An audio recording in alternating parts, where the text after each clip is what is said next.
What's up guys, it's Light Spiral here, and today I'm going to be bringing you a video of what I'm going to be calling the poor man's frigate. So this was actually suggested to me by a YouTube user named Zach, and I'm not even going to bother pronouncing the second part of the name, but it should be on the screen right now, so big shout out to you. I think this was a pretty good poor man's, and so first of all, what a poor man's monster, if you want to call it that. I've heard other people refer to it as a budget or a cheap or replacement monster, or whatever. But what I'm calling a poor man's monster is a monster that is easier to obtain than its counterpart. So in this case, this is a LD Nat 4. So a cheaper monster would be an LD Nat 3 or a regular element Nat 4 or below. I group LD Nat 3 as equally as hard as a regular Nat 4, and LD Nat 4 equally as hard as a regular Nat 5, and nothing's harder than LD Nat 4, or I mean Nat 5. Yeah, the replacement for this has to be either an LD Nat 3 or lower, or a regular element Nat 4 or lower. So first, I'll go over what exactly it is that Frigate does and where people use him, so you can get a better understanding of where people will use his replacement. The first skill, when it's max skilled, has a 100% chance to defense break for one turn, and so that's okay. The second skill goes down to a 3-turn cooldown when it's maxed, as well as a 100% chance to stun for one turn, and it basically attacks 3 random enemies to stun them. So it's not an AoE stun, it's potentially only going to attack 1, but it could attack up to 3 different targets.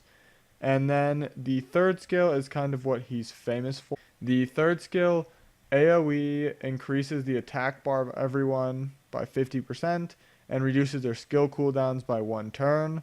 When it's maxed, the skill does go down to a 4-turn cooldown, so it is pretty nice, as well as he's got this Guild War leader skill of attack power in Guild Wars, which is okay. It's not the world's best, but it is useful for him. Another thing that should be noted on him is with his base stats, he's got very good base speed for an attack bar booster. When you consider Bernard has 111, he's only 3 speeds slower, so it is pretty nice to have. And then the base HP is okay, the attack and defense aren't really great. He is classified as a support, which is exactly how I would use him. Moving into the second part of this, I want to explain where people are going to use him and how they're going to use him and how they're going to ruin him and that kind of stuff. So basically, people's favorite use of this guy is in their arena or guild war teams as the attack bar booster. So instead of using a Bernard, they'll use this guy because his third skill does a 50% attack bar increase rather than a 30. And then the only downside to him is he is 108 speed rather than 111 speed like a Bernard, or 120 speed even like a Kabila. That is pretty much the downside of using him compared to a Bernard or Kabila. He's a very good monster, and I'm sure a lot of people know that, just because having base 108 speed with a 50% attack bar increase is extremely good, as well as since this doesn't give you any buffs, if you are using Gemini with this frigate, then Gemini will give you a speed leader skill, and then you can increase your attack bar by 50% and you won't have any buffs, so Gemini can still strip. So if you do want to use this guy with Gemini, it does work extremely well. The way people ruin him typically is they'll just give him one of their fastest or maybe even their very fastest rune sets. So swift, whatever, speed, whatever they can that's fast. There's a couple people now that have 300 speed frigates, and those are pretty insane to have a 300 speed monster that can boost your attack bar by 50%. It's time for the moment you've been waiting for.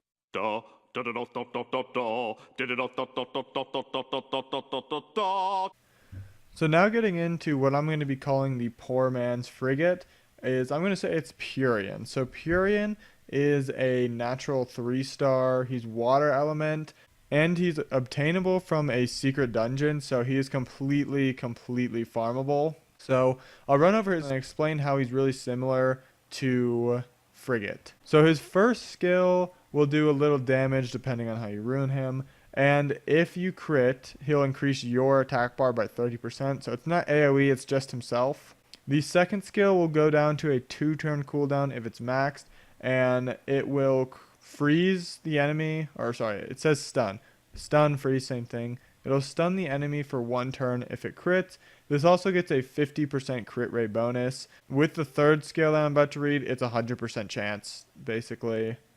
Or it's not 100%, but it's really high percent chance to stun in every 2 turns. And then the third skill, AoE attack bar increased by 50% and increases crit rate for 3 turns.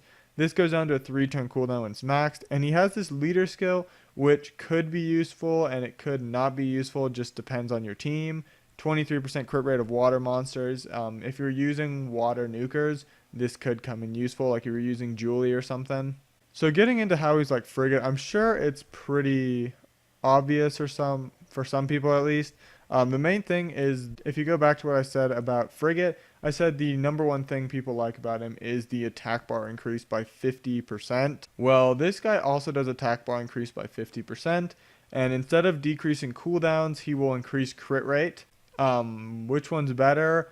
The crit rate is actually a lot better for most teams, but if you're using Gemini, then it is better to not get a buff. Like, you can't use Purian with Gemini. If you're using Gemini, that is something to consider. The crit rate is normally going to be better. Frigate's second skill has the potential to stun in between 1 and 3 targets, and this skill will only have the potential to stun 1, but it will likely stun that 1 target because you'll have base 15 crit rate. This receives an extra 50, and you have the crit rate buff. So if I'm doing the math right, that's 95% crit rate. And that's without any runes on him. It's pretty much a guaranteed stun. And then the first skill is kind of just whatever. He increases his attack bar, so it's not a big deal. Now, where is this guy a lot worse? The main thing to note is the base speed. So Frigate's got 108 base speed, which is high enough to compete with Bernard's because it's only 3 lower. Whereas Purian has 97, which is 14 lower than Bernard's. So he's not really competitive with Bernard's without a speed leader skill. So if you were to run Purian with a speed leader, it should be able to outspeed a Bernard without a speed leader. But let's say you're fighting Vanessa Bernard, there's just no way you're going to outspeed him with Purian unless you just have a lot better runes, because Bernard has 14 speed over Purian. That's why it's the poor man's version. And Frigate is definitely the better version, just because the 11 extra base speed that Frigate's got does make a really big difference when you're talking about attack bar boosters. Against some comps, I would actually prefer Purian over Frigate, but those would be against comps that don't have an attack bar buffer. Purian cannot reliably outspeed Bernards, Frigates, Orions, Kabilas. I mean, Chloe, if Chloe's even really in meta still, because people just bring strippers against Chloe.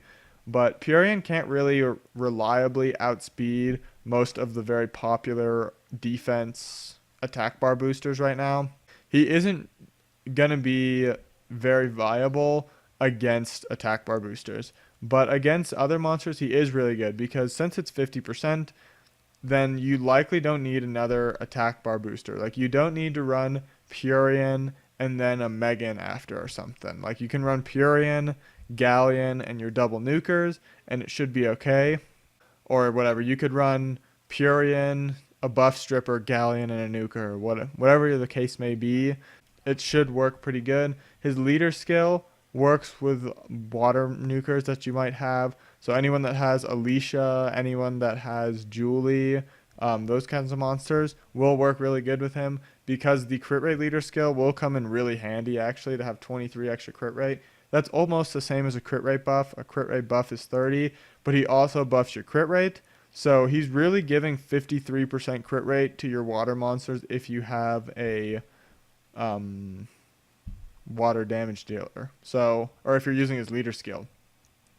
So that is pretty useful. But overall, that's kind of what I've got to say about Purian and frigate. I'm sure you guys can kind of realize these similarities, as well as you can realize why purian is not really the same level as frigate is, although he is still good. And all it would take for him to be as good as frigate is for Comdus to buff his base speed, which probably won't happen, because if they buffed his base speed, he would be a lot better than frigate, even though he's only a nat 3. Yeah, hopefully you guys can understand this. If you have any questions, comments, or concerns, do feel free to leave that in the comments section. Also, if there's any other videos you want to see, you can leave that in the comments. I'd also like to mention that if you have any other videos specifically for this Poor Man series, that's greatly appreciated, because I mean, me and Hyper can't always think of every poor man's thing off the top of our heads, but some of you guys might have ideas that you've been thinking of, and if you want us to share that with more people, then leave a comment and say your poor man's. Like I said earlier in this video was suggested by another user. So I think that's really all I have for today though, guys.